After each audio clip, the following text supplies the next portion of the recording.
Hey guys, welcome back to my channel. The last time I read Their Eyes Were Watching God was like 13, 14 years ago. And I do have a story to tell because I picked up a copy from the library on campus. And to my surprise, when I opened it, I saw that almost every single page was carefully marked. I mean, the lines were even drawn with a ruler.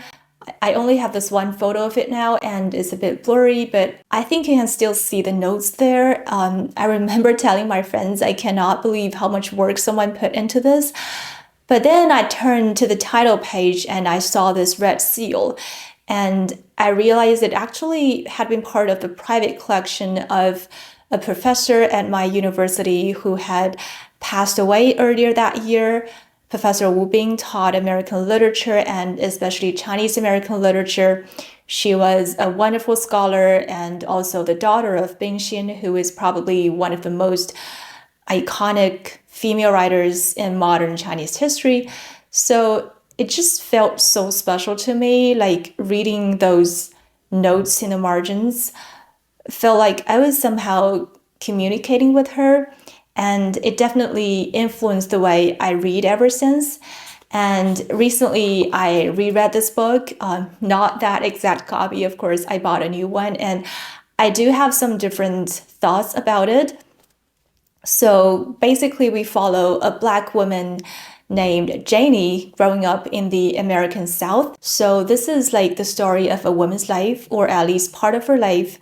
And I really, really love the opening lines, and let me just read them. Ships at a distance have every man's wish on board. For some, they come in with the tide. For others, they sail forever on the horizon, never out of sight, never landing until the watcher turns his eyes away in resignation. His dreams mocked to death by time. That is the life of man.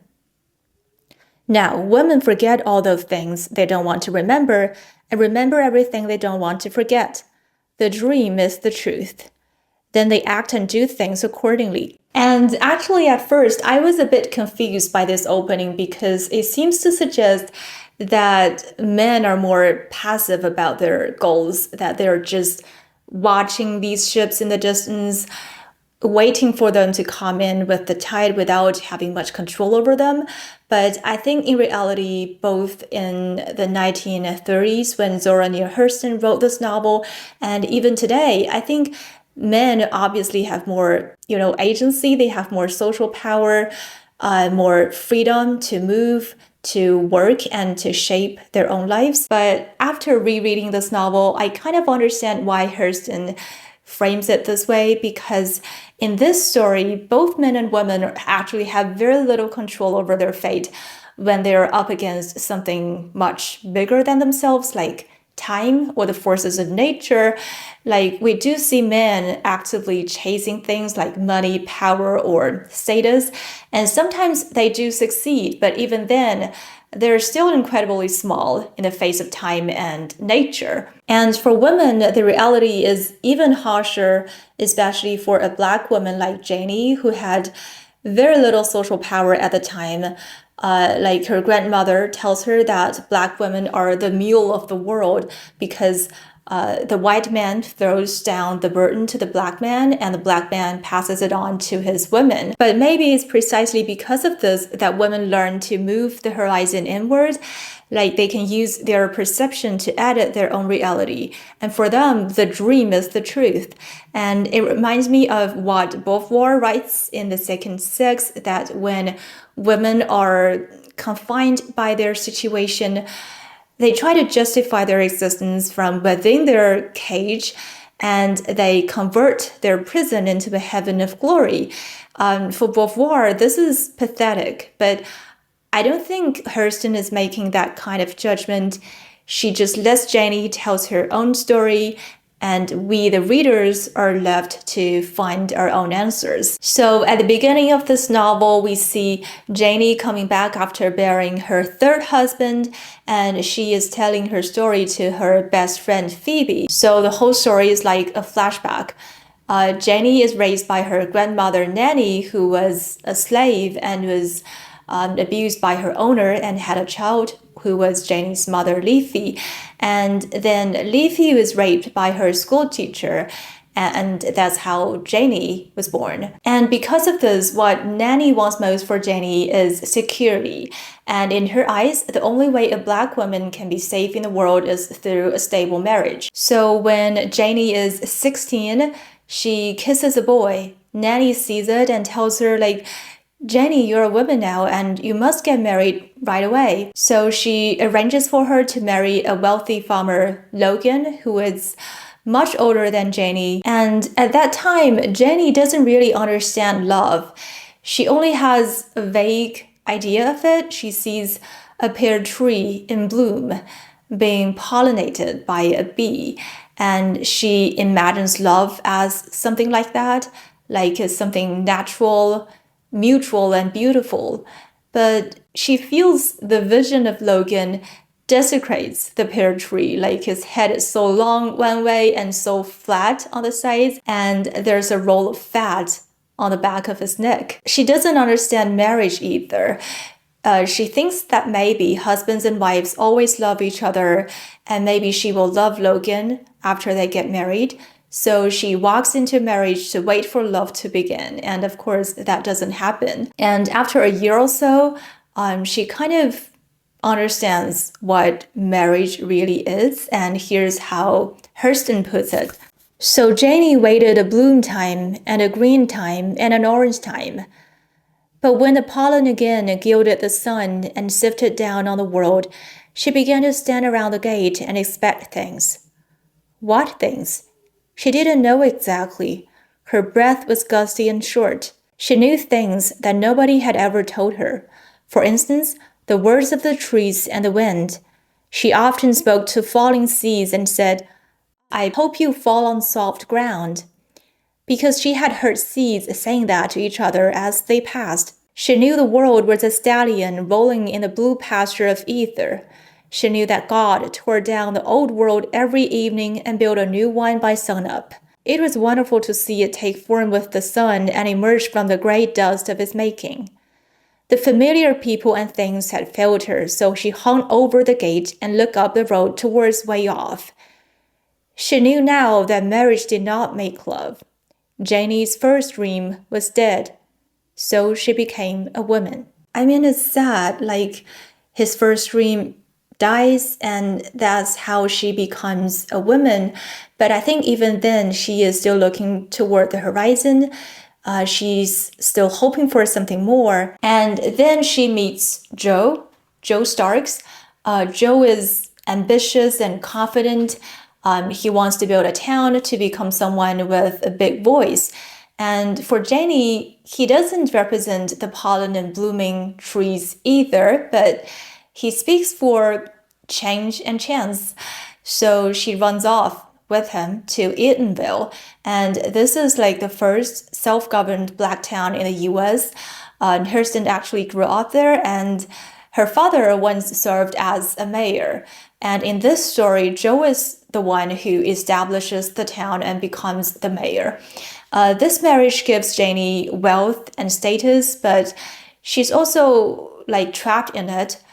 Joe doesn't allow her to speak in public. He treats her like his property and even beats her. So when he dies, Janie doesn't feel very sad. And what she feels more than anything is freedom. And then there's Tea Cake. He is much younger and doesn't have a penny. And as you can imagine, everyone around her is skeptical of the relationship. But Hurston writes, it is all according to the way you see things. Some people could look at a mud puddle and see an ocean with ships. So Janie leaves with Tea Cake and they literally come to the mud puddle. They arrive in the Everglades and it's like a world of black soil and swamp water that the locals call the muck. And this was also based on real history because at the time, thousands of Black workers were moving to the Everglades for seasonal agricultural work, chasing economic opportunity and a sense of freedom. And Hurston, as an anthropologist, spent years documenting this culture, and we can get a glimpse of that through Janie's story. With Tea Cake, Janie finally experiences something that feels like the love she imagined when she was 16. He looked like the love thoughts of women. He could be a bee to a blossom, a pear tree blossom in the spring.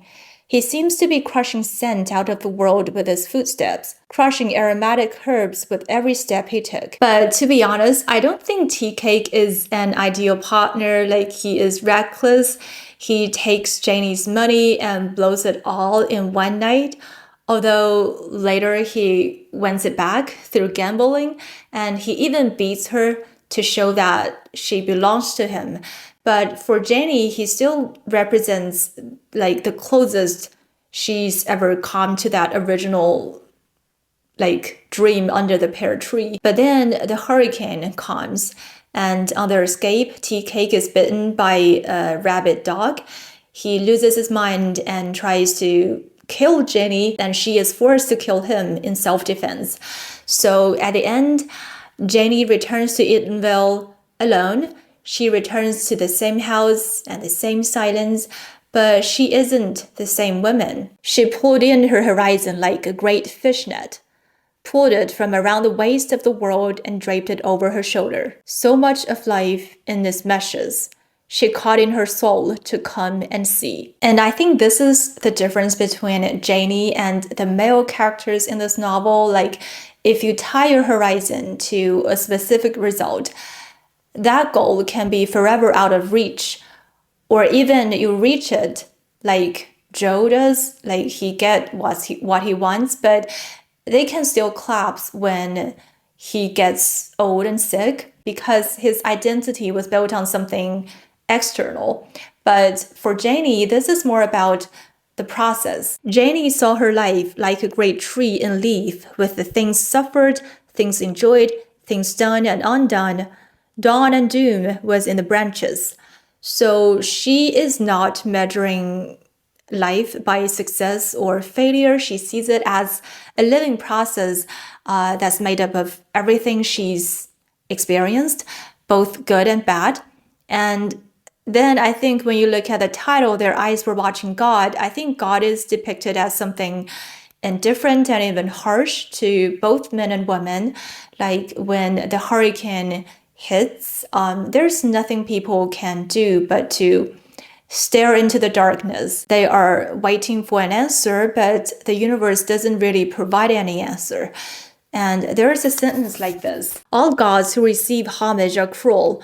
All gods dispense suffering without reason. Otherwise, they will not be worshipped. Through indiscriminate suffering, men know fear, and fear is the most divine emotion. It is the stones for altars and the beginning of wisdom. Half gods are worshipped in wine and flowers. Real gods require blood. Like if God only punished bad people, you could control your fate by simply being good. But in this novel, suffering is random. So in a world that feels this indifferent, perhaps the best we can do is to look inward. We have to focus on the process itself rather than like obsessing over the destination. And I've seen some comments saying that Janie isn't a good role model because she is still defined by the men in her life. But I don't think Hurston is trying to give us a role model because I think there's another woman in this novel who makes similar choices and doesn't end up like Janie. There's Annie Taylor, who also runs away with a young man, but that man like cheats her out of everything and she ends up dying in total desperation. So I think maybe the point is most of us go through life without knowing where our choices will lead. We can only follow what we believe in. We take risks and we bear the consequences. And in the end, we are shaped by what we've lived through. And by the way, Zora Neale Hurston was part of the Harlem Renaissance, which was like a movement focused on Black cultural expression and identity. And at the time, this novel was actually criticized by some members of the movement for not being political enough. But I think maybe that's exactly the reason why it still resonates today. We can see something more universal in this novel, and that is why so many of us can relate to Jenny, even if our lives and our worlds are completely different. So yeah, these are my thoughts after rereading this novel. If you've read it too, I'd love to hear what you think. Thank you so much for watching, and I'll see you in the next one.